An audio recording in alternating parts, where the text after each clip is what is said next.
Hi, I'm Daniel Lucas, and welcome to Book 101 Review.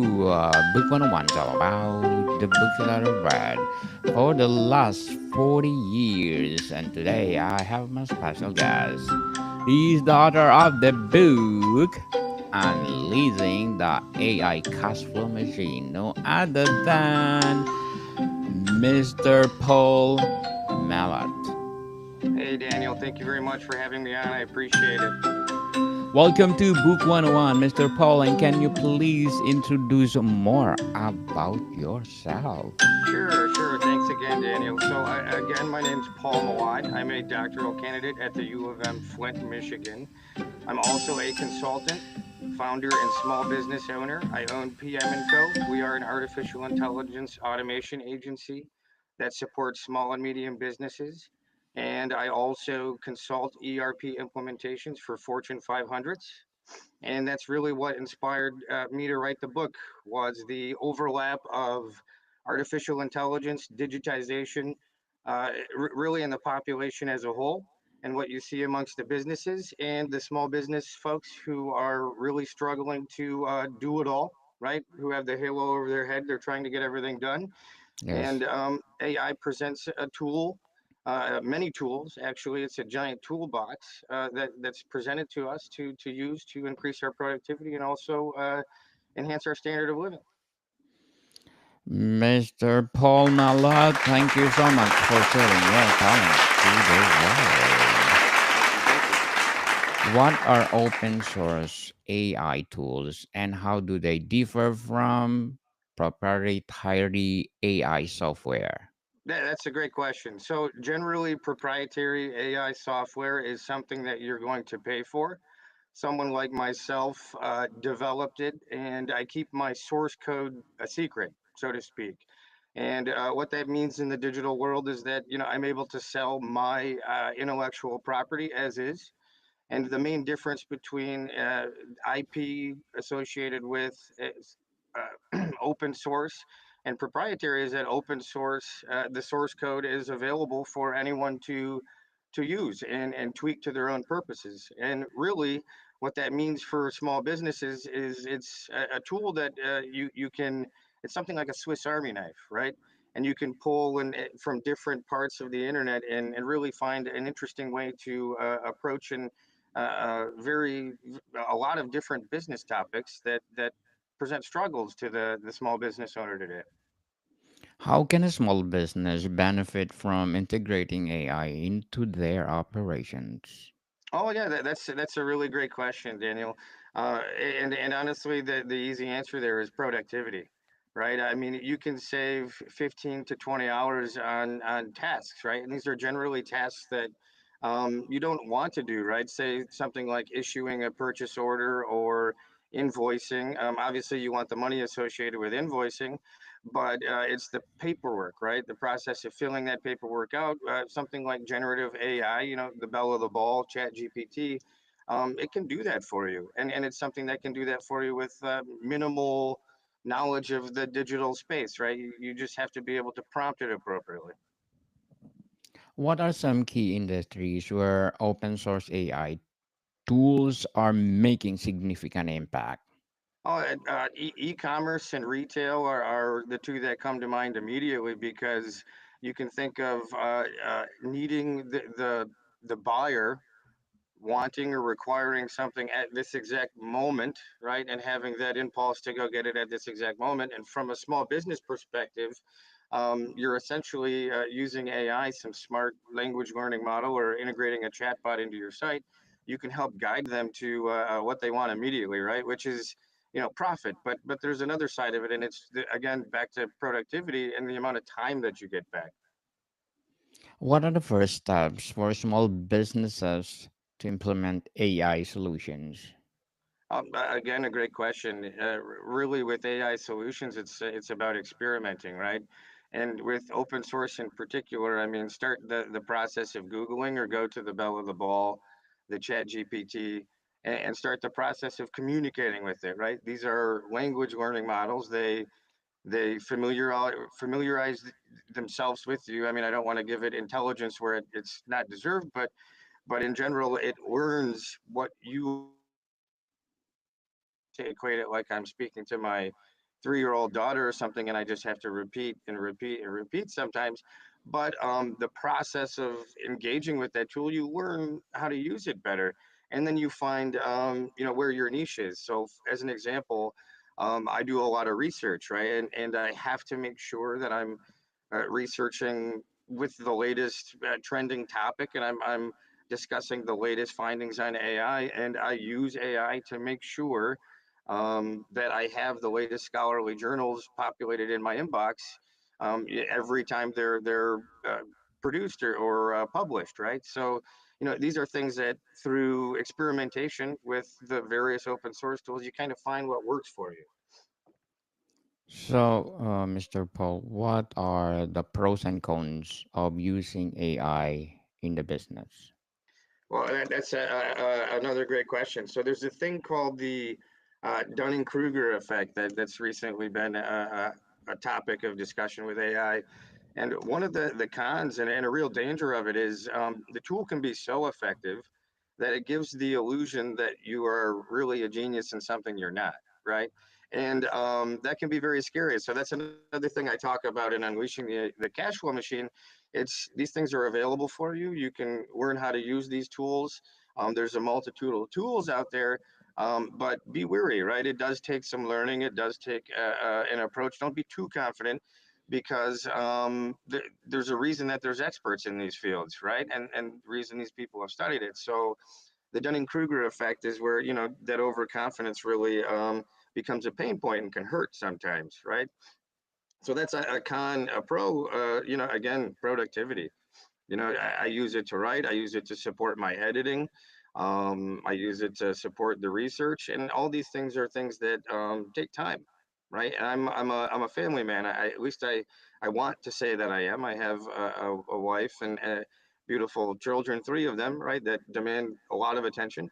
And the only way I think that I can prioritize myself appropriately is by using these tools to free up time for me, right? And I think when you talk about a potential con to them is using them blindly, right? There's a term, the human in the loop, keeping a human in the loop of artificial intelligence and the process of using it. And there's a reason for that. It's because artificial intelligence can hallucinate it. It can make things up, but there are things that we need to combat. And so potential con is using it blindly, right, and assuming it's correct all the time.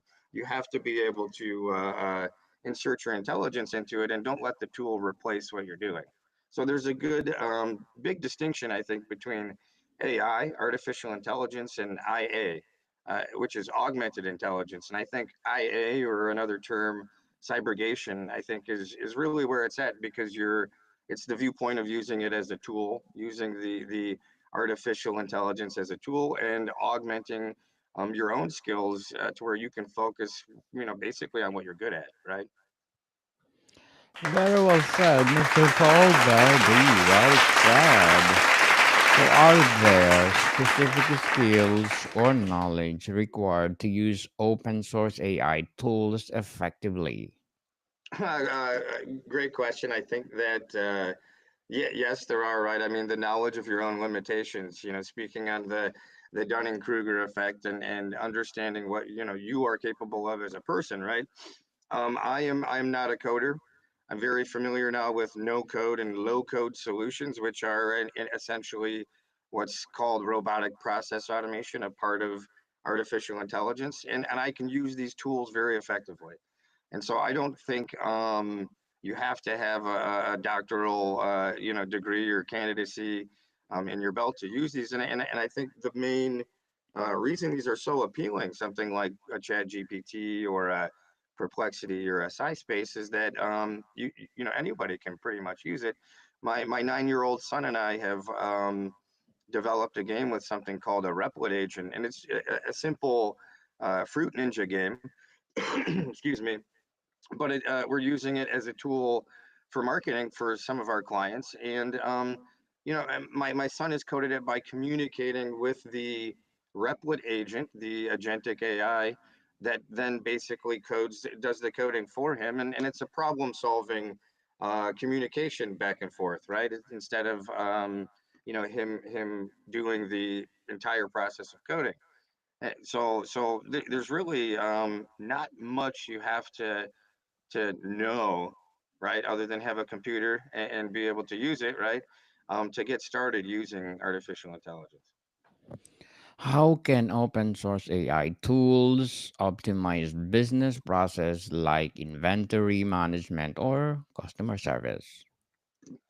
Great question. So inventory management's a really a keen one right now, especially for organizations that are looking to scale, right? So I work with a lot of founders and co-founders and small businesses between 10 and 50 people that are looking for full-fledged enterprise resource systems, and where AI comes in is it supplements some of the tasks and activities that occur inside these systems with intelligent, data-backed knowledge to put forth to somebody, right? So with inventory in particular, just basically you can have artificial intelligence watching the level of inventory and automatically pulling or issuing purchase orders for when you need it, right? On demand.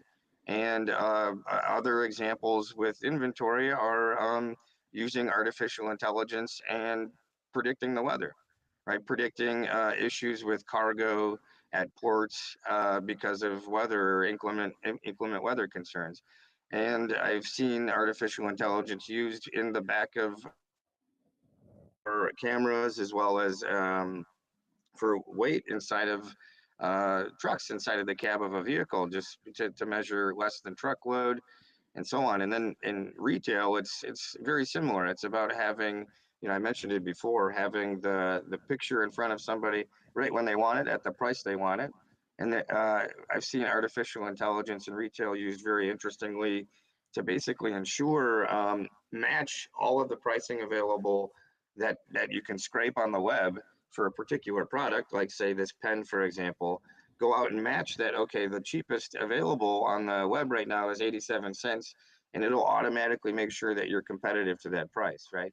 And these are things that are winning business for people. And when you're a small business owner, these things really matter.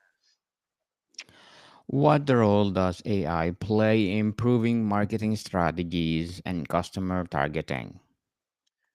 AI has a lot to do with personalization of your leads, right? And helping to warm leads up. So when it comes to marketing and with small businesses, right, you either have a budget or you have the ability to roll your sleeves up and go after it. And as I know, right, as a small business owner myself, a lot of time goes into social media management, into tailoring your brand and your image. And there are some really fantastic tools out there that can essentially ensure that you're on point, right? And um, create a value proposition that doesn't stray and support you in hitting that target customer, right? And so social media automation is big right now, where you can essentially use a RSS feed, use news, and use AI to summarize the news,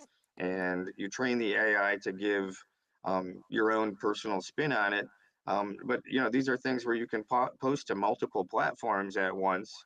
7 different platforms, and where you're usually having to go to multiple on your phone and copy and paste and copy and paste, and those things add up, right? So it's time saving. It's hitting the customer where the customer is when they want it, and then it's also ensuring your competitiveness, right?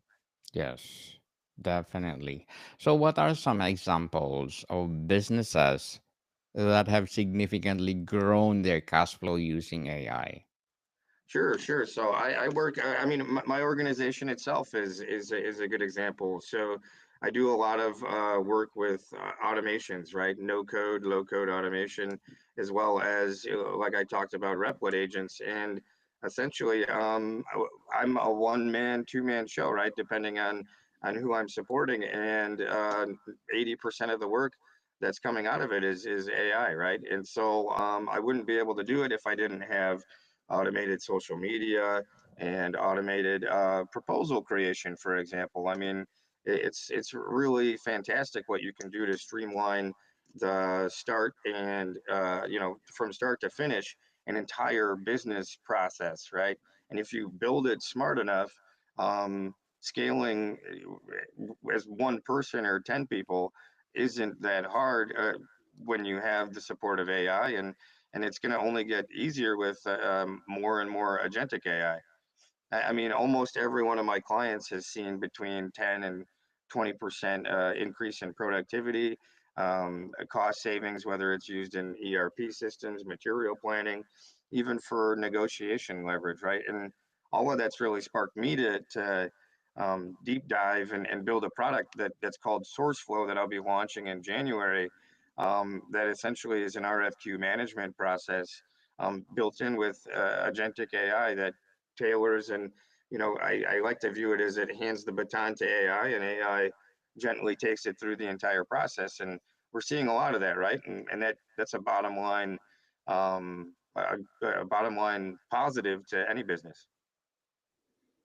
So, Mr. Poe, what would be your advice for those business owners out there that they want to integrate or to be part of a open AI to their business? I think it's a hot topic for a reason, and do your research on it, right?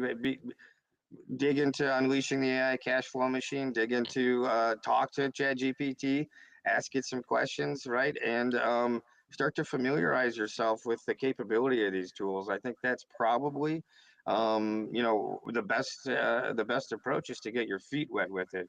And when you take that approach, like I mentioned earlier, you're going to find tools that work really well for what it is that you want to do as a small business owner, but also, during that research process, remember what you're doing it for, right? We all hope to retire one day, right? And you can easily go down a path of making games with your 9-year-old son.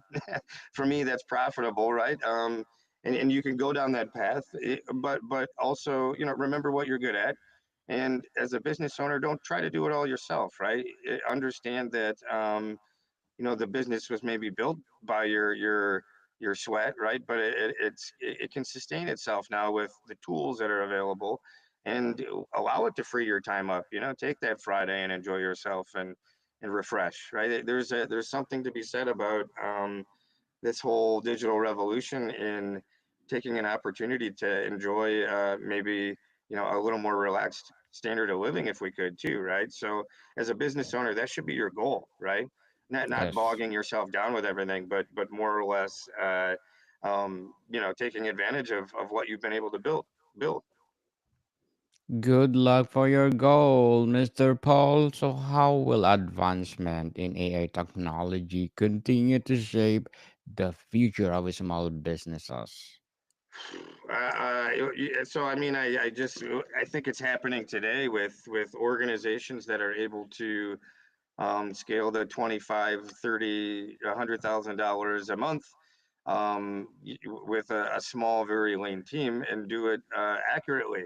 And to me, that's fundamentally huge because I have 15 years of procurement experience in the corporate environment, and there's a lot of fractional silos in larger organizations, right? And tying those silos of functions together and marching in a truly purposeful way, and really innovating for those larger companies is hard, right? You have to have a lot of different things like good leadership, buy into the leadership, right? Solid processes, to really change something. So I think AI and small business owners will merge together, continue to merge together, and operate lean, and they'll invent new ways to do things. I mean, we're seeing it every day, and these new ways to do things are going to only enhance our productivity, excuse me, and hopefully give us, the opportunity, like I was saying, to sip some margaritas at the beach or something. Yes. So, Mr. Paul, to sum up our episode, what emerging AI trends should small businesses prepare for stay competitive? Absolutely. So, agentic AI is you know, the thing you're going to hear about now and probably for the next few months. And really, if you haven't heard about it already, and it's the simple idea of robotic process automation and AI taking something, a process within a business from start to finish. There's going to be a lot of it, and there will be a lot of quote unquote. The only thing I say is, you know, be careful of the Dunning Kruger effect, and you know, be wise to what you're signing up for. Right? It's beneficial to do it. I highly advise you look into it, research it, but also be cautious. Right? There's going to be a lot of um, news and information on it that just maybe isn't worth it. Right? Mr. Paul Mello, thank you again for sharing your empowering words to us, especially for the business owners. So, Thank you can very you much, Daniel. yes, can you please invite our listeners to support Unleashing? Sure. So you can get Unleashing the AI Cash Flow Machine on Amazon and at Barnes and Noble. You can reach out to me at malOTTP@umich.edu. Again, I am a consultant for small businesses and automation expert. I appreciate your time, Daniel. Thank you very much. Yes, people, let's support Mr. Paul Malod because if you support him, more empowering books like this, more empowering business will empowered. So, Mr. Paul, thank you for your time. Thank you very much, Dan. You have a good one, man. Appreciate you. Welcome, people. See you soon.